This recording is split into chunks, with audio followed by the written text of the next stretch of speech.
देखो प्यारे विद्यार्थियों, हम जो अध्ययन करेंगे वो हम करेंगे, चूँकि हमारा क्वेश्चन चल रहा था। हमारे क्वेश्चन में पूछा गया था कि देखिए हमारा क्वेश्चन ये था,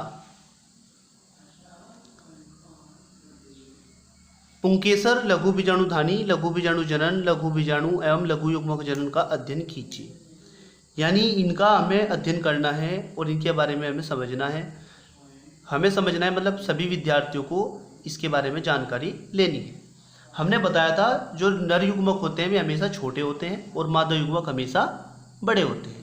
तो छोटे होने के कारण नर युग्मक को लघु बीजाणु कहेंगे और बड़े होने के कारण मादा युग्मक को हम गुरु बीजाणु कहेंगे।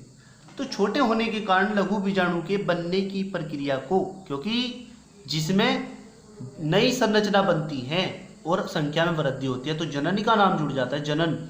तो लघु बीजाणु के बनने की प्रक्रिया यानी उसकी संख्या में वृद्धि होना लघु बीजाणु जनन कहलाएगा और गुरु बीजाणु के बनने की प्रक्रिया गुरु बीजाणु जनन कहलाएगी। ठीक है। अब जिसके अंदर ये बनते हैं, लघु बीजाणु जिसके अंदर बनते हैं उन्हें बोलते हैं लघु बीजाणुधानी, जिसके अंदर ये विद्यमान होते हैं। और जिसके अंदर गुरु बीजाणु विद्यमान होते हैं उसे बोलते हैं गुरु बीजाणुधानी। अब लघु बीजाणु के बनने की प्रक्रिया या लघु युग्मक के बनने की प्रक्रिया लघु युग्मक जनन भी तो कहलाई जा सकती है। तो ये बात हम आपको इस वीडियो में समझाएंगे। तो प्यारे विद्यार्थियों, आप लोगों को पूरा सहयोग करना है इसको समझने में। ठीक है। सरल हमारी जो लैंग्वेज है बहुत ही सरल है और शुद्ध लैंग्वेज लेकर के हमें चलनी है, क्योंकि आपको पता है बोर्ड एग्जाम में वही विद्यार्थी सफल होगा जो अपने आप को इस बायोलॉजी के अकॉर्डिंग ढालेगा। ठीक है। न कि क्या करना है, अपनी लैंग्वेज इसमें नहीं ठूसनी है, इसे लैंग्वेज को साइंस की लैंग्वेज में लेकर चलना है, बायोलॉजी की लैंग्वेज में लेकर चलना है। और हमें अपने आप को ऐसा बनाना है, इतना मजबूत बनाना है कि ये जो बायोलॉजी के वर्ड हैं ये हमारी लैंग्वेज में समा जाए। ठीक है। तो प्यारे विद्यार्थियों आगे चलते हैं। देखिए हमारा जो पॉइंट है यहाँ से स्टार्टिंग था, क्योंकि हमने जो लघु बीजाणु है इसके बारे में हमने पिछली वीडियो में पढ़ लिया था। तो देखिए प्यारे विद्यार्थियों, परागधानी या लघु बीजाणुधानी के बारे में हमें पढ़ना है। जिसके अंदर ये लघु युग्मक बनेंगे उसे क्या बोलेंगे, परागधानी बोलेंगे, क्योंकि परागकोश है ना। अब देखिए परागधानी वास्तव में परागकोश की गुहिका है। ये परागकोश फूली हुई संरचना हमने बताई थी, जो परागकोश होते हैं वो फूली हुई संरचना होती है। अब उसके अंदर जो गुहिकाएं होती हैं, जो हमने छिद्र प्रकोष्ठ बताए थे, वे परागधानी होती है, यानी लघु बीजाणुधानी होती है। अब देखिए गुहिका है, विकास की प्रारंभिक अवस्था में परागधानी में बीजाणु जनन ऊतक का निर्माण होता है, यानी बीजाणु जन ऊतक।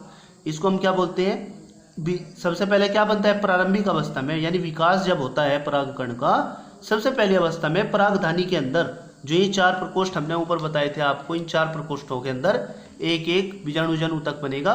कौन सा बीजाणु, लघु बीजाणु जन ऊतक। समसूत्री विभाजन के फलस्वरूप आपको पता है कोशिकाओं में कैसा विभाजन होता है, या तो समसूत्री होगा या अर्धसूत्री होगा। तो ये तो शुरू की अवस्था है, शुरू में कैसा विभाजन होता है, समसूत्री विभाजन। तो समसूत्री विभाजन के फलस्वरूप बीजाणु जनन ऊतक की सेल्स लघु बीजाणु मात्र सेल्स का निर्माण करती है। किसका निर्माण करती है, लघु बीजाणु मात्र कोशिका। यानी समसूत्री विभाजन के बाद में जो कोशिका बनेगी उसे लघु बीजाणु जन मात्र कोशिका इसलिए बोला क्योंकि भविष्य में इसी से लघु बीजाणु बनेंगे, यानी नर युग्मक बनेंगे, इसलिए इसको मात्र सेल्स का नाम दिया गया। लघु बीजाणु का निर्माण इन कोशिकाओं के, ये शॉर्ट फॉर्म में लिखा हुआ है, कोशिकाओं के अर्धसूत्री विभाजन, यानी लघु बीजाणु मात्र कोशिका जो है, फिर इनमें अर्धसूत्री विभाजन होगा। अर्धसूत्री विभाजन के बाद में क्या होगा, नर युग्मक बनेंगे, के द्वारा होता है। परिपक्व परागकोश की परागधानियों परागकण एकत्रित रहते हैं। यानी कहने का मतलब यह है, परागधानी के बारे में हमारे से पूछा गया था, परागधानियों के अंदर क्या होते हैं, परागकण निर्मित होते हैं और उसी में एकत्रित रहते हैं। अब देखिए आगे हमारा जो पॉइंट है वो है परागकोश का विकास। कैसे होता है परागकोश, कैसे बनती है। प्राय द्विकोष्ठीय परागकोश, आपको पता है परागकोश के 2 ही कोष्ठक होते हैं, यानी 2 ही पालियां होती हैं। ठीक है। 4 परागधानियां होती हैं जिसके अंदर इनके मध्य स्थित भित्ति परिपक्वता के समय तक क्या हो जाती है, हट जाती है। जब परिपक्व हो जाते हैं परागकोश तो बीच की भित्ति इनकी फट जाती है। अविकसित परागकोश की सभी सेल्स एक समान तथा कैसी होती हैं भाई, विभजोतकीय होती है। कैसी होती हैं, विभजोतकीय, यानी इनमें लगातार विभाजन चलता रहता है। बाह्य त्वचा इस पैरेनकाइमा की, अब आपको पता है, आपने कक्षा 11 में भी पढ़ा था किसी भी यदि हम बात करते हैं फूल की, तने की, जड़ की, तो उनकी काट को हम देखेंगे तो सबसे बाहर की तरफ बाह्य त्वचा, पेरेन्काइमा, कोर्टेक्स, समझ रहे ना, ये संरचनाएं थी। तो बाह्य त्वचा जो है इस पेरेन्काइमा के समांग समूह के बाहर स्थित होती है। अविकसित परागकोश में बाह्य त्वचा के अंदर चारों कोनों से 4 सेल्स विभाजित हो जाती हैं। 4 परागधानियों के अंदर क्या होता है भाई, परागधानी तो बनी नहीं होती जब तक, शुरू की बात है ये। तो 4 कोनों से क्या होती है भाई, सेल्स जो है विभाजित होती हैं यानी बनती है, जिसके फलस्वरूप त्रिविभाजन के कारण यह गोलाकार एवं 2 पालीयुक्त हो जाती है। कौन, परागकोश की बात कर रहे हैं। इसके बाद 4 पालीयुक्त हो जाती है, धीरे धीरे इसके आकार में भी क्या होने लगती है, वृद्धि होने लगती है। तो ये है परागकोश का विकास, ऐसे परागकोश का विकास होता है। यानी कहने का मतलब ये है, शुरू में जो होता है भाई, जो परागकोश होता है वो द्विकोष्ठीय होता है केवल। इसमें चारों कोनों से क्या होता है, कोशिकाएं जो है विभाजित होती हैं, और इन चारों कोशिकाओं से ही पूरे के पूरे परागकोश का निर्माण होता है, यानी परागधानी का निर्माण होता है। अब हम बात करते हैं, देखिए आगे आ जाते हैं, लघु बीजाणु जनन की प्रक्रिया। लघु बीजाणुओं के संख्या में वृद्धि होने की प्रक्रिया। कैसे बनते हैं नर युग्मक, उनकी संख्या 1 में नहीं बनती, 2 में नहीं बनती, सैकड़ों की संख्या में होती है, हजारों की संख्या में भी हो सकती है। अब देखिए, लघु बीजाणु जनन की प्रक्रिया के अंतर्गत प्रत्येक लघु बीजाणु मात्र सेल्स में, क्योंकि हमने पीछे भी बताया आपको, लघु बीजाणु हमेशा मात्र कोशिका से बनते हैं, क्योंकि मात्र इसलिए नाम दिया गया क्योंकि ये इसी के विभाजन के फलस्वरूप नई कोशिकाएं बनेगी छोटी आकार में।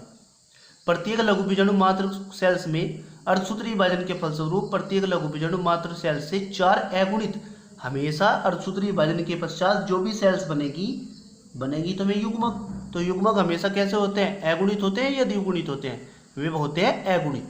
द्विगुणित तो हमेशा समसूत्री विभाजन वाली कोशिकाएं होती हैं, अर्धसूत्री विभाजन वाली कोशिकाएं हमेशा अगुणित होती है। ठीक है भाई, तो हम देखेंगे इसमें, हमने बताया अगुणित लघु बीजाणु या परागकण निर्मित होते हैं। नाम कोई सा भी ले सकते हैं, लघु बीजाणु या परागकण कुछ भी बोल सकते हैं, दोनों ही नाम है। इस प्रकार निर्मित चारों लघु बीजाणु या परागकण अनेक प्रकार के चतुष्कों में विभाजित या व्यवस्थित हो जाते हैं।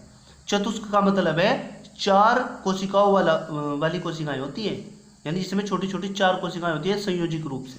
कोशिका द्रव्य भी विभाजन और सूत्री विभाजन के समय हो जाता है, यानी कोशिका द्रव्य का भी विभाजन और सूत्री विभाजन के समय हो जाता है, तभी तो कोशिकाएं बनती हैं 4। अब देखिए अब आगे चलते हैं, हमारा जो पॉइंट है, नेक्स्ट पॉइंट है इसमें ही, जो कि पूछा गया है क्वेश्चन में, लघु बीजाणु या परागकण की संरचना, यानी परागकण की संरचना के बारे में हमें बताना है। परागकण कैसा है, कैसा दिखाई देता है, ऐसी संरचना हमें बतानी है इसमें। तो देखिए, हमने आपके पास जो डायग्राम सेंड कर रखा है वो ये है, इसे बड़ी गंभीरता से हम देखेंगे। ये हमारा परागकण है, ये देखिए, ये परागकण की संरचना है। इसमें हमें क्या दिखाई दे रहा है, ये गोलाकार संरचना है। इसके देखिए बीच में साइटोप्लाज्म है, सेंटर में क्या है, इसकी बिल्कुल न्यूक्लियस है। सबसे बाहर की जो डार्क कलर की जो इसमें लेयर दिखाई दे रही है वह एक्साइन है, यानी सबसे बाहर की परत है। इसके अंदर की तरफ जो थोड़ी हल्की पट्टी दिखाई दे रही है वो है इंटाइन, इसकी आंतरिक परत है। तो ये परागकण की संरचना है, ये चीज़ें हमें बतानी है इसके अंदर। ठीक है, तो देखिए आगे चलते हैं। देखिए, लघु बीजाणु या परागकण एक कोशिकीय है, क्योंकि ये सिंगल सेल है, बहुत ही छोटी कोशिका होती है। वह अगुणित कोशिका है, अगुणित इसलिए है क्योंकि अर्धसूत्री विभाजन के द्वारा बनी है। यह नरयुग्मकोद्भिद की प्रथम सेल्स है। नरयुग्मकोद्भिद की सबसे पहली अवस्था मानी जाती है इसी को, इसलिए इसे सेल्स बोलेंगे सबसे पहले।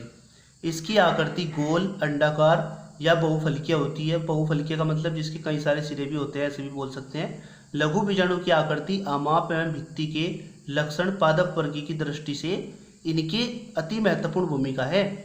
इनका बाह्यचोल यानी बाहर की तरफ की जो परत है, ये वाली बाह्यचोल, ये कैसा होता है भाई, मोटी सख्त संरचना है, जिसका निर्माण स्पोरोपोलेनिन नामक पदार्थ द्वारा होता है। यानी स्पोरोपोलेनिन एक तरह की प्रोटीनीय पदार्थ होता है, ठीक है, उसके द्वारा होता है। भीतरी भित्ति परत एक झिल्लीनुमा पैक्टिन यानी पैक्टिन की बनी हुई होती है। ये जो अंदर वाली हल्की पट्टी होती है ये वाली, अब देखो, जिसे अम्लचोल कहते हैं, जिसे क्या बोलते हैं, अम्लचोल कहते हैं। परागकण के अंत्यचोल को, यानी यहाँ गलत लिखा हुआ है, इसमें अम्लचोल नहीं होता, ये अंत्यचोल होता है, क्योंकि आंतरिक परत है ना, तो अंतःचोल कहते हैं। परागकण के अंतःचोल पर कुछ स्थानों पर छिद्र होते हैं, छोटे छिद्र होते हैं, जिनमें कोई ये संरचना निकलेगी, यानी अंकुरण करेगा ये, इसे बोलते हैं छिद्र। ये वाली जो संरचना होती है इसे छिद्र बोलते हैं, क्योंकि यहीं से निकलेंगी अंकुरण करके, जो इंटर्न इसकी टाइन होती है, आंतरिक परत होती है वो। ठीक है, जिन्हें क्या कहते हैं, जनन छिद्र कहते हैं। जिनमें कोई ये वृद्धि करेगा नीचे की साइड, उन्हें हम क्या बोलते हैं, जनन छिद्र बोलते हैं। ठीक है, तो सभी विद्यार्थियों की समझ में आया होगा लघु बीजाणु या परागकण की संरचना के बारे में। ठीक है, अब आगे चलते हैं। हमारा पॉइंट है लघु बीजाणु जनन। अब देखो, परागकणों से पूर्व विकसित नर युग्मक के निर्माण की संपूर्ण प्रक्रिया को, यानी नर युग्मक के निर्माण की संपूर्ण प्रक्रिया को लघु युग्मक जनन कहते हैं। लघु बीजाणु जनन भी कह सकते हैं। यह प्रक्रिया, ठीक है, मधुयुक्त परागकण से पूर्व होती है। नर युग्मकोद्भिद का शेष विकास वर्तिकाग्र पर पहुंचने पर पूरा होता है। देखिए, मैं आपको बताता हूं, यह प्रक्रिया मुख्यतः, ये क्या है, मुख्यतः है, इसको मुख्यतः बोलेंगे, परागकण से पूर्व होगी। इसमें यानी परागकण भी नहीं है ये परागण है, इसने मिस्टेक की हुई है, परागण, क्योंकि परागकण तो युग्मक है और परागण प्रक्रिया है। परागण से पूर्व क्या होगा, परागण की प्रक्रिया एक ऐसी प्रक्रिया है जिसमें नर युग्मक यानी परागकण मादा युग्मक यानी वर्तिकाग्र पर जाकर के पहुंचेंगे, कि वो कीटों की सहायता से, हवा के माध्यम से या फिर जल के माध्यम से पहुंच सकते हैं। ठीक है, तो यानी वर्तिकाग्र पर पहुंचने से पूरा होता है। लघु बीजाणु परिपक्व अवस्था में ही परागकोश से पृथक होते हैं। अब हम बात करते हैं परागकण की। तो परागकण यदि हम बात करते हैं, ये हम बनाते हैं,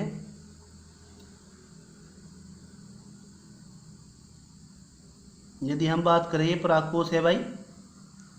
इस परागकोश में परिपक्व होने, जब परिपक्व होता है ये, तो ये ऐसी कंडीशन होती है, जब ये फट जाती है, इसके अंदर जो परागकण है वो सारे के सारे क्या हो जाते हैं, स्वतंत्र हो जाते हैं, यहाँ से निकल जाते हैं। इनमें परागकणों के अंदर चिपकने का गुण होता है, क्योंकि जो वर्तिकाग्र होता है मादा भाग का, ये मादा भाग है, इसके वर्तिकाग्र पे यहाँ से यहाँ पहुँचेंगे, तो इसे बोलेंगे परागण।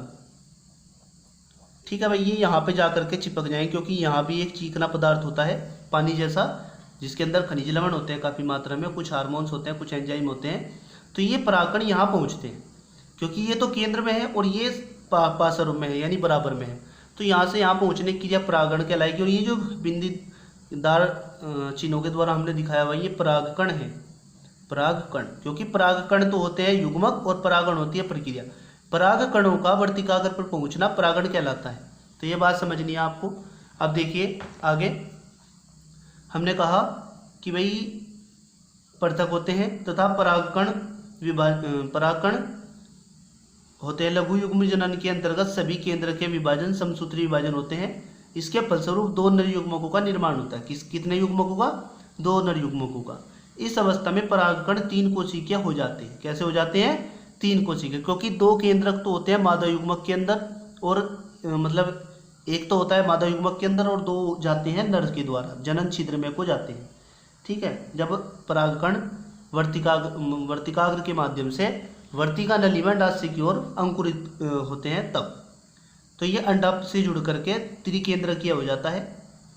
अतः परागकण परागकोश में 3 सेल अवस्था में ही विसर्जित होते हैं, यानी तीनों केंद्रक मिल जाते हैं। तो इसे हम त्रिसंलयन भी बोल सकते हैं और दोहरा निषेचन भी बोल सकते हैं। और वर्तिका पर पहुंचकर अंकुरित हो जाते हैं। क्या हो जाते हैं, अंकुरित हो जाते हैं। फलस्वरूप स्वपरागण निर्मित करते हैं, यानी क्या करते हैं, स्वपरागण निर्मित करते हैं। तो ये बात समझ में आई।